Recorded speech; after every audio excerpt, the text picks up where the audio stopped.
ایک اور یہ پوچھا تھا کہ ایک بھائی نے کہ اگر شوہر کوئی غلطی کرے اور بیوی ناراض ہو جائے اور بات طلاق تک پہنچ جائے، لڑکی چاہتی ہے کورٹ سے خلا لینا، اب شوہر کو اپنی غلطی کا احساس ہے، وہ عورت سے معافی بھی طلب کر رہا ہے لیکن عورت معاف کرنے کے لیے تیار نہیں ہے، کیا حکم شرع ہوگا؟ دیکھیں، ویسے تو نبی کریم صلی اللہ علیہ وسلم کا یہ فرمان عالی شان موجود ہے، دو فرمان ہیں۔ پہلا یہ کہ نبی کریم نے فرمایا اگر دو مسلمان بھائی آپس میں ناراض ہو جائیں تو 3 دن سے زیادہ ان کا ناراض رہنا جائز نہیں ہے۔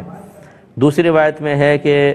اگر ان میں سے ایک سلام میں پہل کر دیتا ہے اور مطلب یہ کہ اپنی غلطی کی معافی طلب کر لیتا ہے، یعنی رجوع کر لیتا ہے، اور سامنے والا پھر نہیں مانتا تو وبال اس پر ہے۔ تو ایک تو یہ کہ اپنی غلطی تسلیم کرنی چاہیے۔ فریقین میں جو معاملات سولو نہیں ہوتے ہیں، پرابلمز ختم نہیں ہوتی، اس کی بڑی وجہ یہ ہوتی ہے کہ ہر ایک اپنے آپ کو حق پہ سمجھ رہا ہوتا ہے، صحیح سمجھ رہا ہوتا ہے، دوسرے کو غلط سمجھتا ہے۔ اور یہ بھی نہیں کہ چلو 5% میں غلط ہوں، 95% وہ نہیں، 100% تم غلط ہو میں نہیں۔ جب کوئی اپنی غلطی تسلیم نہیں کرے گا، ضد میں آ جائے گا، اپنے آپ کو بڑا سمجھے گا، ناکوچی ہوگی، تکبر ہوگا، تو پھر کبھی بھی کمپرومائز نہیں ہو سکتا۔ لہذا سب سے پہلا کام ہوتا ہے رجوع کرنا، جو اس شوہر نے کیا ہے۔ لیکن اب دوسری چیز یہ ہے کہ یہ دیکھا جائے کہ کیا ایسا تو نہیں ہے کہ ایک دفعہ معافی وغیرہ مانگی مصنوعی طور پر، یا چلو دل سے بھی پھر وہی غلطی، پھر وہی غلطی، پھر وہی غلطی، پھر وہی غلطی، حتیٰ کہ کئی دفعہ ایسا کہ لڑکی فیڈ اپ ہو گئی اور اس نے پھر گھر والوں نے بھی کہا بھئی اب ہم مزید نہیں رہنا چاہتے۔ اب سائل اگر ہم سے پوچھیں استاد میں تو معافی مانگ رہا ہوں، وہ معافی نہیں کر رہی،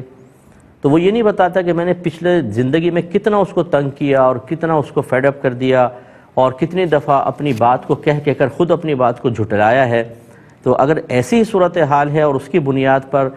بچی کے گھر والے بھی کہتے ہیں کہ بھئی ہم نے بہت آزما لی، یہ داماد ماننے والا نہیں ہے، اس دفعہ بھی مان جائیں گے، پھر وہی حرکتیں کرے گا، مثلا مارنا، بچیوں کو پیٹنا، آگ میں جلانے کی کوشش کرنا، بہت خطرناک معاملات ہوتے ہیں۔ ایسی صورت میں تو لڑکی کو معاف نہیں کرنا چاہیے، صحیح یہی ہے تاکہ اپنے آپ کو ظلم سے بچائے۔ لیکن اگر ایسا نہیں ہے، بات بھی معمولی ہے، یہ جھگڑا چلو ٹائٹ تھا، سخت تھا، لیکن اب شوہر یہ فرسٹ ٹائم زندگی کا ہے کہ وہ معافی طلب کر رہا ہے، تو عورت پر واجب ہے کہ اس کو معاف کرے۔ اگر نہیں کرے گی تو بہت شدید گناہگار ہوگی اور اپنے گھر خراب کرنے پر آخرت میں اس سے معاوضہ ہو سکتا ہے۔